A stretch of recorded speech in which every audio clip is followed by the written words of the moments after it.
Thank you, ma'am. All right, so now being 5:45, I'll call the January meeting of the Old Colony Planning Council Finance Committee meeting to order. I'll do the accessibility statement first. This meeting is accessible to people with disabilities. Microphones or telephones will be used by all speakers. Large print materials are available upon request. If you'd like either of these accommodations, please contact Mary Waldron.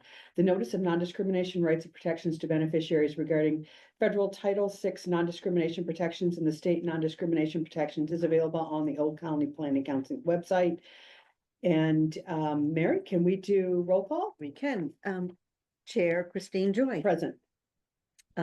Sandra Wright. Present. Becky Coletta. Present. And Allison. Present. Perfect, thank you. Oh, Alex Haggerty. Just being present. Thank you, Alex. And then for staff, we have Brenda Robeson, fiscal manager, Charles Kilmer, executive director. What are you, Charlie? Deputy director. Who are you? Transportation manager, Megan Fournier, and Sean Noel for staff. Great. Well, thank you everyone for attending tonight. First thing I'd like to do is ask for a moment of silence in remembrance of Eldon Morera. It's a longtime council member.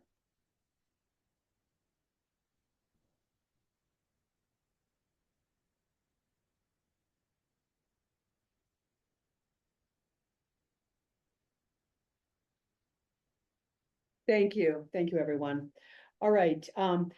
I'd like to entertain a motion to accept the items on the consent agenda, which are the October 2024 financials, the November 2024 financials, and the October 2024 meeting minutes, which were all sent out previously in a packet from Megan prior to tonight's meeting. Motion so moved. Okay, thank you, Sandy. Do we have a second? I'll second. Okay, second, Becky. Okay, roll call vote, Mary, for the consent agenda. Christine Joy. Accept. Sandy Wright. Accept. Becky Coletta. Accept. Allison Chain. Accept. And Alex Haggerty. Okay. Okay, so now on to the December 2024 financials. Can I turn it over to you, Brenda? Yes. All right, perfect. Okay, at the end of December, we had a positive financial standing showing a 2.86 budget surplus. Statement of expenditures report shows total expenses for the month at $215,942.26. Cash position report shows income for the month at $885,620.53. Disbursements for the month were $983,128.06. The total cash available at month's end was $1,593,833.75. Our OPEB account had a loss of $25,262.18, bringing the ending balance in the OPEB account to $1,234,023.72. Budget resources report. Cash receipts being $885,620.53 brings the total year-to-date receipts to $3,836,689.69. AAA report. Outstanding balance for AAA pass-through programs was $107,099.04. Outstanding balance for AAA admin and ombudsman programs was $213,553.77. This brings the total balance for all AAA programs to $220,652.81. Voluntary transportation account beginning balance was $161,234.02. Donations received were a total of $438.24, bringing the ending balance in the fund to $161,672.26. ROM statement and activity. Balance at the beginning of the month was $166,293.62. Receipts for $8,350, bringing the total receipts to $51,100. Expenses were $7,925.23, bringing the total expenses to $43,868.57. Budget reports. Before we go, Yes. we wanted to make comment about the ROM because our back office, we no longer, we Oh, know, okay, I was gonna Oh, talk about that. perfect. When I did Never when I mind. go through the budget. okay, thank you. Okay, which is now. The budget reports. The spend to date percentage rate at the end of the month was 47.14%. The ideal percentage in the 6th month of the fiscal year would be 50%. So at month's end, we had a 2.86% surplus. Expenditures at the end of the month were a total of $1,445,882. Budgeted funds remaining at the end of the month were a total of $1,621,034. We have to note that our income has now been reduced because we no longer have the rent coming in from Right Technology. They have moved on. Also, note at the bottom of page 1 of the budget expenditures in the orange box detailing the percentage surplus and surplus funds. The surplus funds should be $96,366, not $94,090. Okay, page 2, projected grant income for the fiscal year is $3,066,916. And again, the rental income has been reduced. Page 3, projected pass-through income for the fiscal year is $1,996,327. And lastly is the list of combined accounts payables and cash transfers for the month. Mhm. And that's the end of the financial report. Great, thank you, Brenda. Anybody have questions on the December financial report for Brenda? All right. I have one A question. motion? Okay, go ahead, Noreen. It's Becky. Becky, Oh, Becky, sorry. No, that's okay. When we were looking at the ROM, it made me think, we still have a loan on the building, yes, but it's a very small loan. And so part of my question is, do we have any idea of what kind of equity there is in the building? And secondly, have we advertised to replace Right Technologies through maybe the Metro South Chamber? so actually, we won't be doing it through the Metro South Chamber. We're gonna actually do it on our own since we have the best creative team that we have around. So I had some further comments about the rental, which is where I wanted to really make that comment. We do have, as I mentioned, I think the last, I forgot when we met, but we have a flyer that was ready to go, but there was a grant that we were contemplating. It was a grant from National Grid, Eversource, and I forgot who else, but anyway, it was about $125,000 a year to establish a regional resiliency center. And the idea was to take some of those funds and use it for the back office to build that resiliency center up. After spending some time with Rhiannon Dugan and Paul Umano, it's a lot of work that was still going to be needed in a short period of time. We first, as we were looking to find someone to run the office, we were looking internally. None of the internal candidates really wanted, it was either too low of salary or something out of their interest. And so by the time we got those answers, we really ran out of time to put together an application. So hence, we have a flyer that's ready to go. Megan, did we include that in the packet? No, but if you give me a minute, I can find it very quickly. And so I didn't mean to necessarily shut down the Metro South Chamber, but the idea is they're looking for space themselves. And just so you know, they probably wouldn't be promoting ours, but I already have talked to a number of people. It's got to be somebody unique because it has to be a trustworthy of people coming in and out. There's only one major door that people come through. Actually, Howard Wright had a couple people that he had recommended to us. So we had not pulled together a full strategy for marketing. But that is our full throttle to move that forward. So I was hoping to have something by then, but just because of end of year, beginning of the year, and me going on vacation, I put the advertisement on hold. Did you find it, Megan? Okay. Do you mind sharing that just? So we still need to be tweaking. I was mentioning to Elise, I wanted to get rid of that shadow on the So this is still preliminary, but it's gonna talk about, what the space is and the context. So can you just scroll down just for a little bit, property features? Yeah. So this is still in the draft form. We'll get that sent out once it's cleaned up.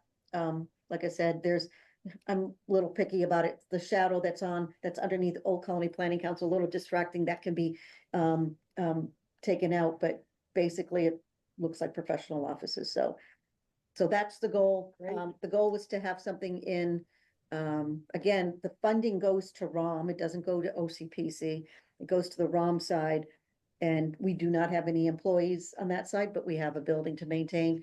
And the fact that we get an income that can certainly help either pay off that loan or goes toward that loan, but lots of discussion. So thank you, Megan, for sharing that. And I would just say one of the priorities that we've had, why that didn't happen, because we have a legislative breakfast we're looking to coordinate. That took a lot of time last week and this week. And then what we have, anyway, you're gonna need to accept the financials, I think, once before we go forward, but that was a comment that I had about the ROM and about the potential of us. It was just decided last week that we're not going for the funding, the grant funding. And then, so now we'll be actively marketing. Excellent, okay. And you had asked about the equity in the building. Mm. I'm gonna check in on that unless you know, Sean. Because you're the one who sees those statements every month, but we No, can check not on off the that and top of get my back head. They to don't you. really give us No. a full balance left. Yeah, You know, no, they tell us don't. what the interest and the principal breakdown is on the payment, but I'd have to double check. I can look at it tomorrow, and if we can get it, we'll be able to report it to the full council. Okay. And we'll Yeah. get that to you, Becky, once we get that answer. Okay, I was just trying to do numbers in my head. Thank you, guys. Do we have an idea of what the value of the building is?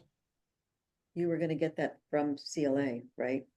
So, That's- I we- will. That's usually what we have, there's, Oh, on the, that we haven't gotten that return yet, but Correct. when we get that return, which should be soon, we'll have those numbers. Okay. All right, any other questions?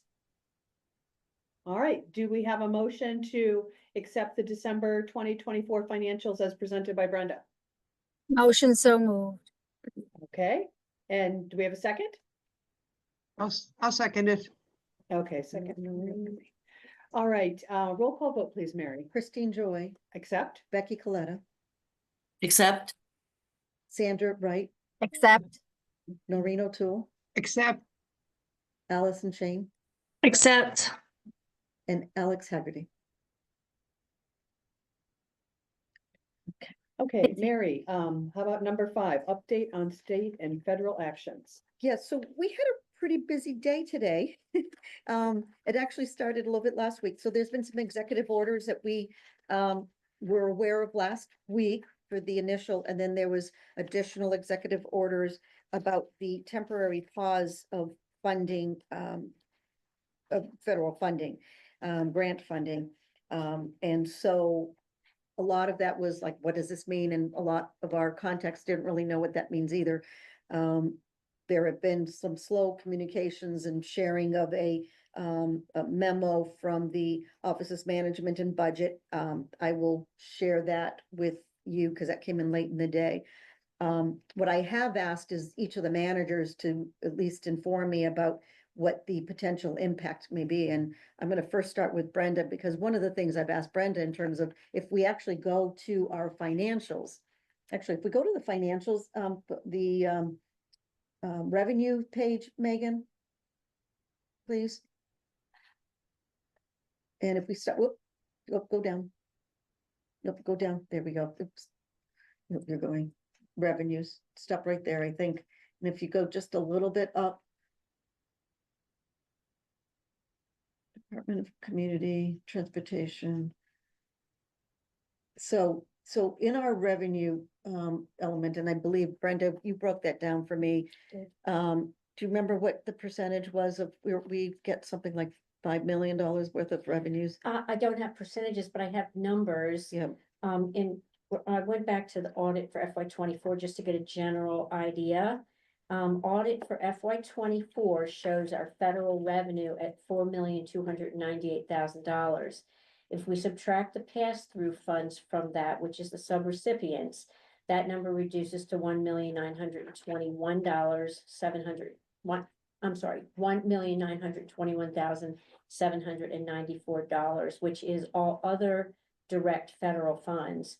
Concurrently, state and local contracts, member assessments, and various other miscellaneous revenue comes to a total of $1,034,253. So our total revenue last year without federal funds was $2,956,047. On the expense side, and these numbers come from three different places, NICRA FY twenty-four Exhibit B, which is a summary of expenses for FY twenty-four, shows indirect expenses, which are the admin totals, at $1,327,914.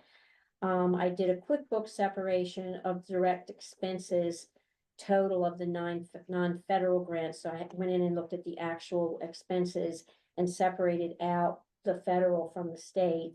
And the total of the non-federal grant direct expenses were $1,005,571. So the total expenses without federal funds equals $2,333,485. I did want to make a note about Mass DOT.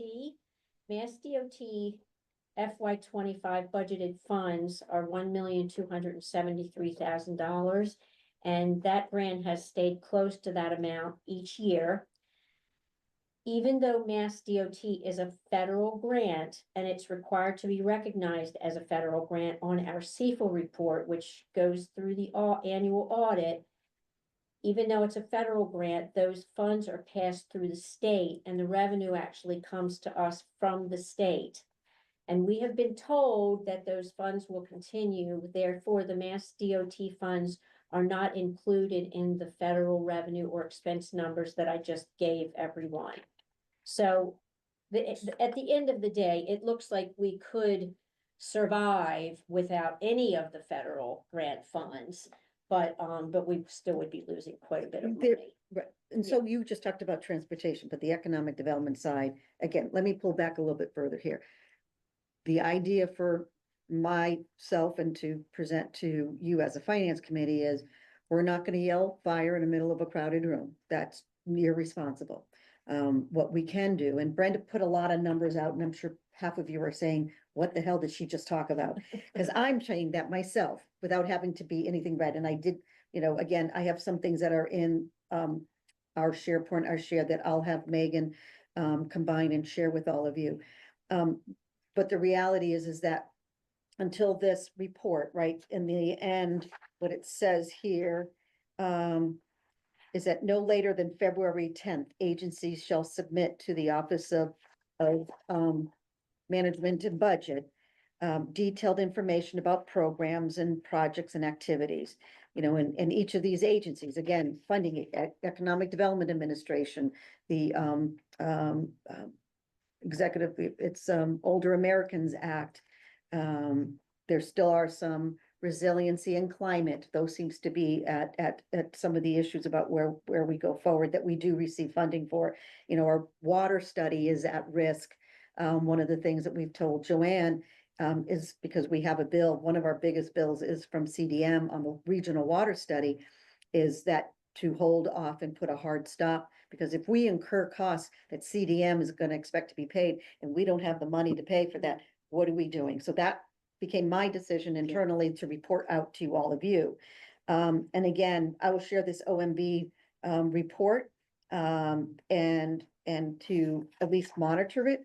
There are organizations that, say like Charlie belongs to the Metropolitan Planning Organizations Agency, keeps Charlie informed. We're members of NATO, the National Organization of Economic Development, anyway, NARC and NATO, and they're federal, and they're keeping us informed as well. our regional planning agencies, have an association, they're keeping a pulse on this. The Federal Funds Infrastructure Office, FFIO, that, Quentin Paltry is head of. There was a meeting today, which was a really unique kind of meeting. It was, okay, we're gonna hold off talking about all the federal stuff, but let's talk about, and it happened to be about resiliency, and I'm like, I'm not sure if you got the memo, right?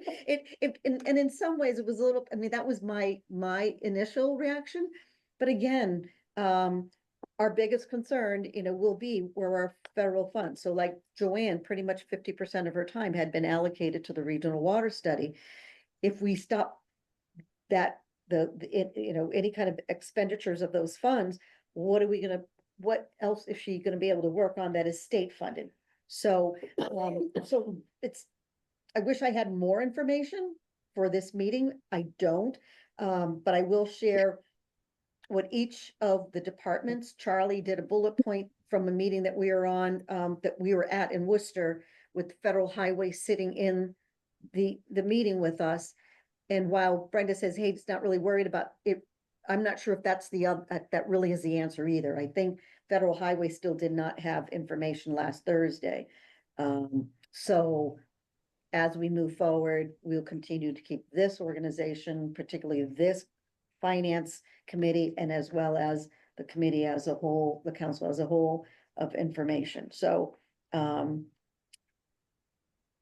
Sounds like that will be on next month's agenda as well then. and if need be, we'll call an emergency meeting if we Okay. need be, but Okay. again, right, expenses, revenues. The other thing I will say, and had a conversation with Paul Umano, we have an active 501c3. It's filed, it's with the Secretary of State's office. We plan to activate that. That is what the ROM is associated, the building basically. But it's an active 501c3. It has no employees. If we shift to looking for funds and hiring under the 501c3, that means the employees are not part of GIC or the state retirement system or benefits and a whole bunch of things, right? They'd have to contribute. I just today asked Brenda to reach out to the auditor, to CLA, just to say, hey, what if, and what do we need to do, and just start preparing as a way. So my goal as executive director is to ensure and to find ways to keep all of our talented 26 employees employed.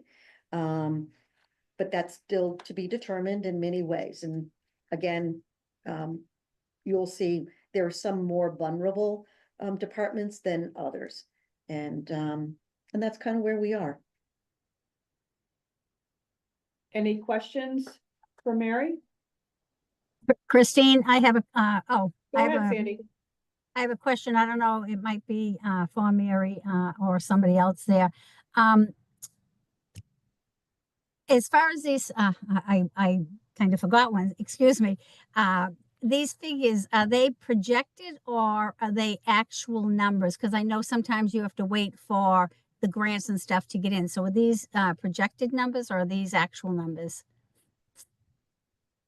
So the numbers that we have as revenues are revenues. I mean, those are grants that we apply for, that we have contracts.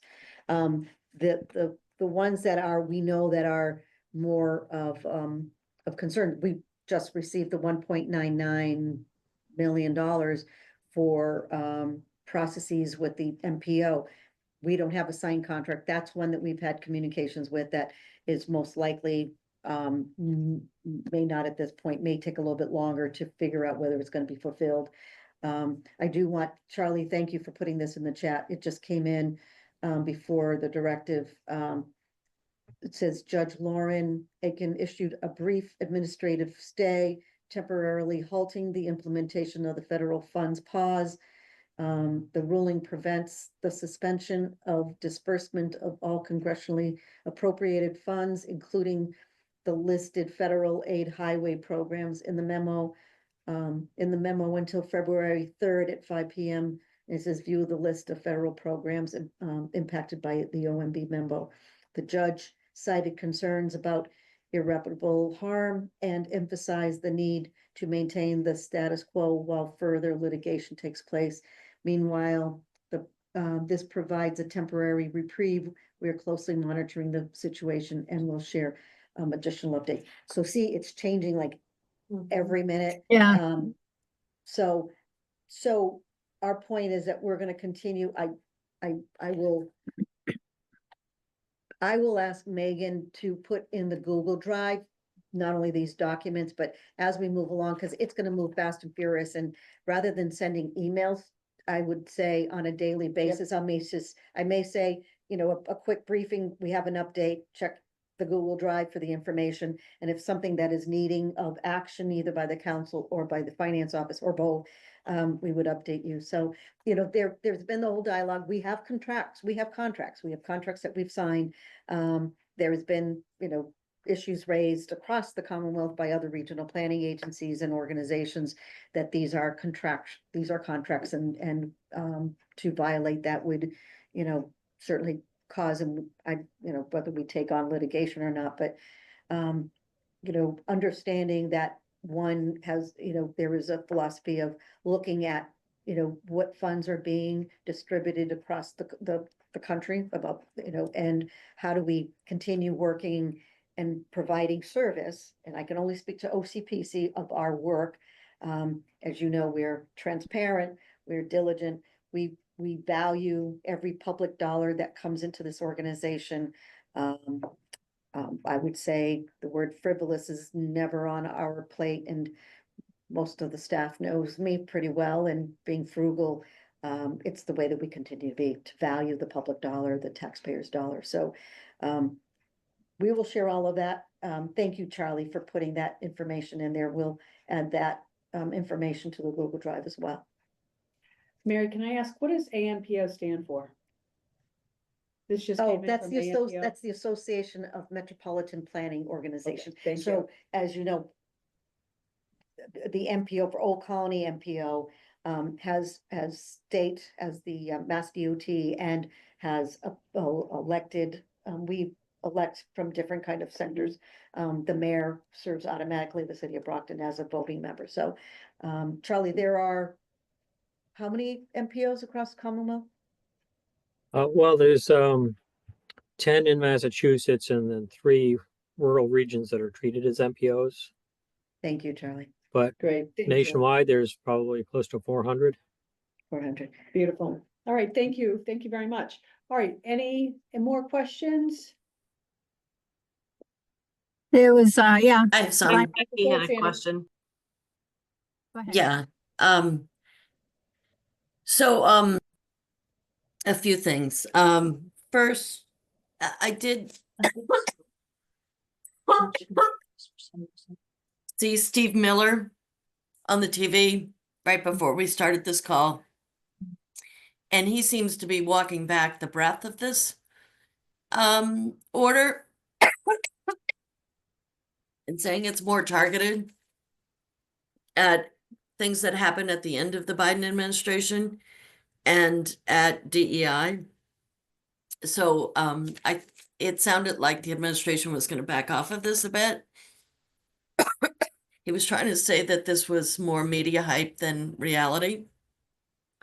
But my concern with all, and I was also going to mention the TRO, but my concern with some of this type of activity is timing, right?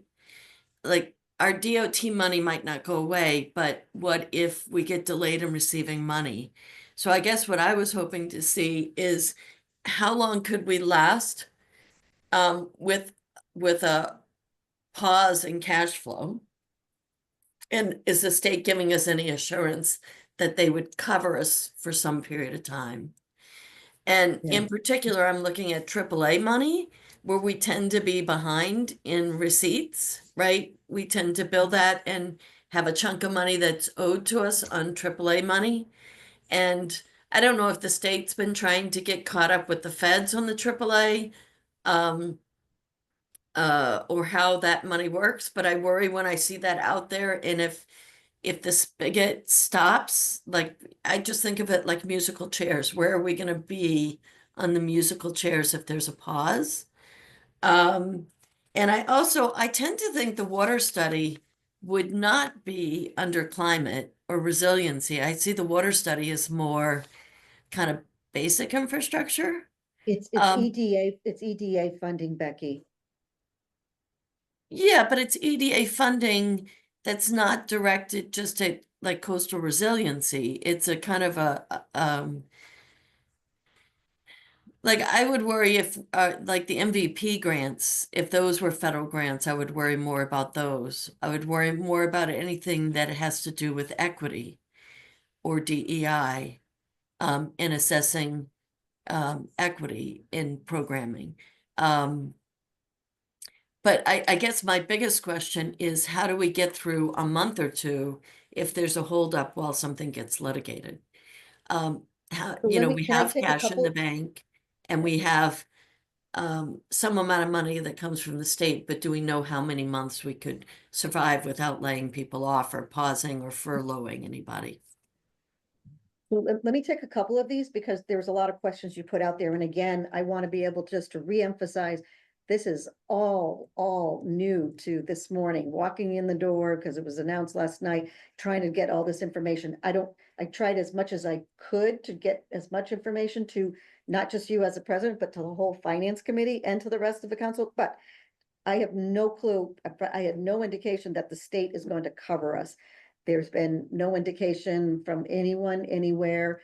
Particularly, that's what I was kind of hoping from the meeting this afternoon with the FFIO, the Federal Funding Infrastructure Office, that that Quinton oversees.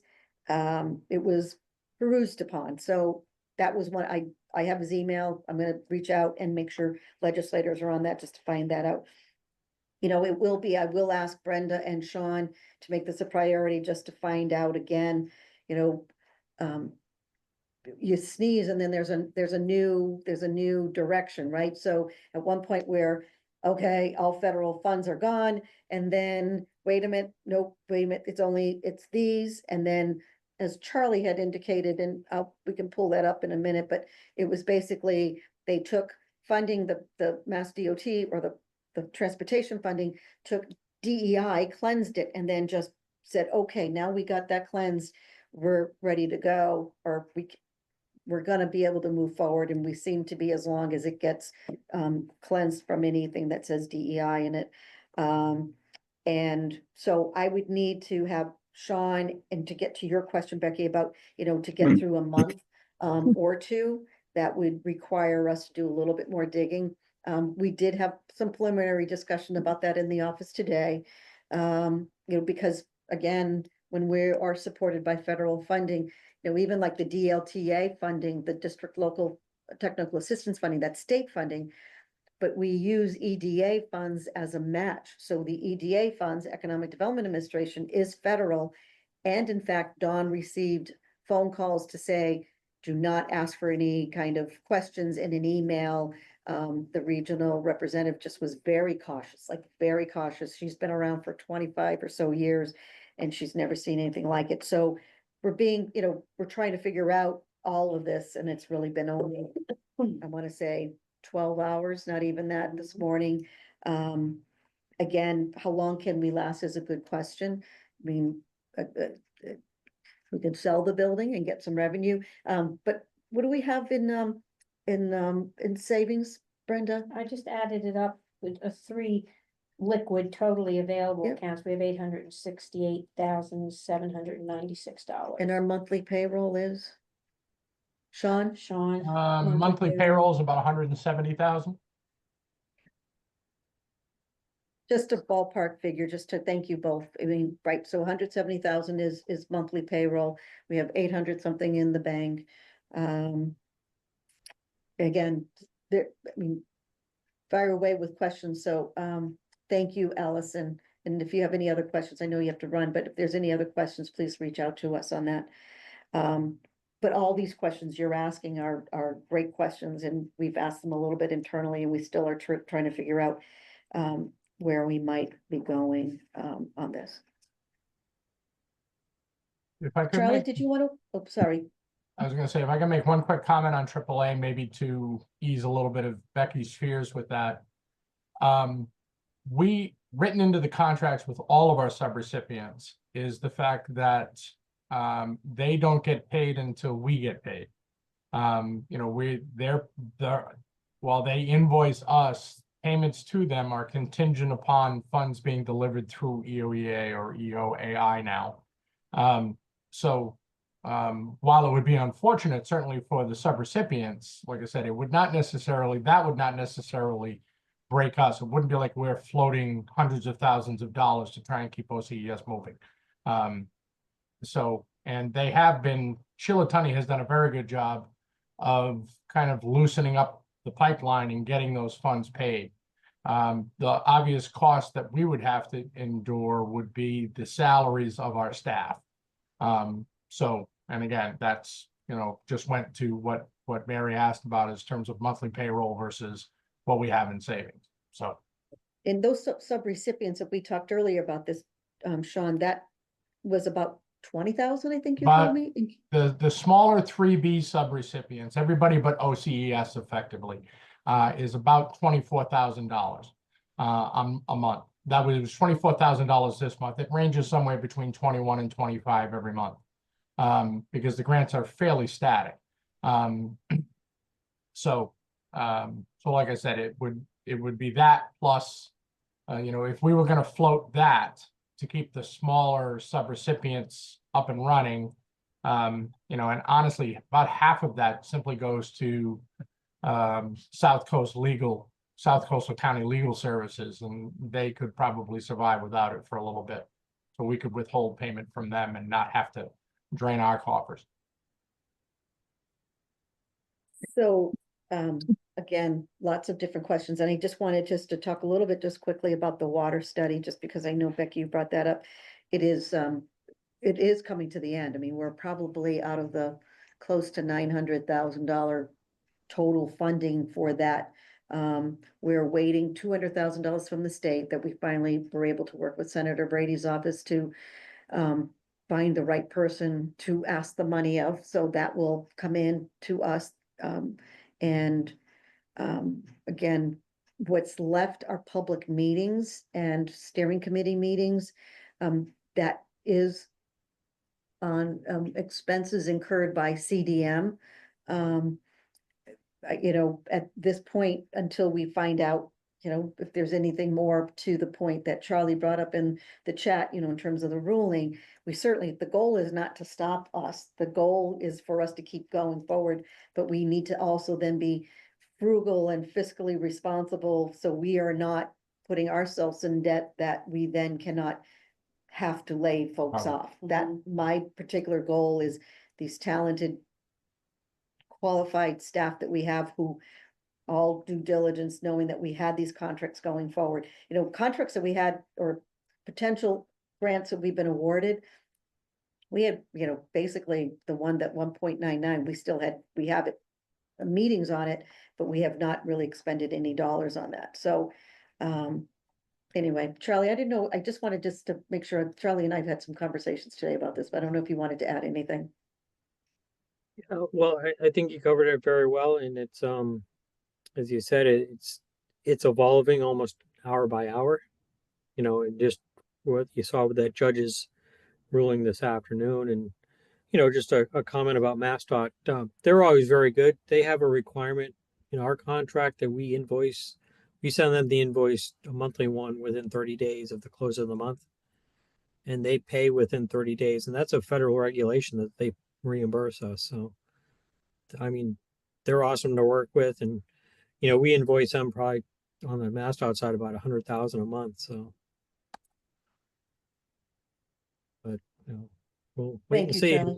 As you said, even the feds at the meeting last week, they didn't know. So that's right. Mary, may I? Sandy, do you still have a question? Yeah, I do. Are you, as far as the water goes, are you working with the PFAS on that?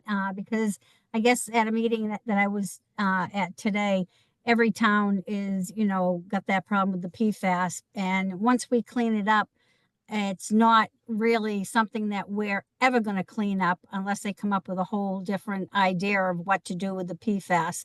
And the PFAS comes from so many different areas of what the firefighters use for the foam, you know, the salt from the streets that goes into our water system. I mean, there's Yeah. just a 100 different ways that it affects our water.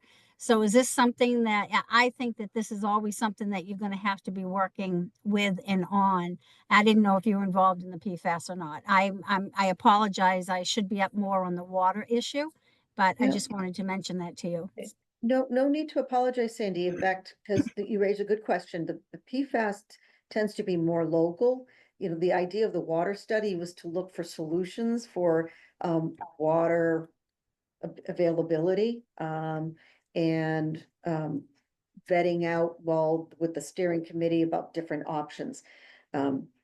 Certainly water quality comes into play, but it has not been the focus because those tend to be again more local. But I will ask Lori Muncy, the director, to connect with Joanne and see where we are. I do know that the county had given out a number of dollars to different communities for addressing the PFAS in their communities.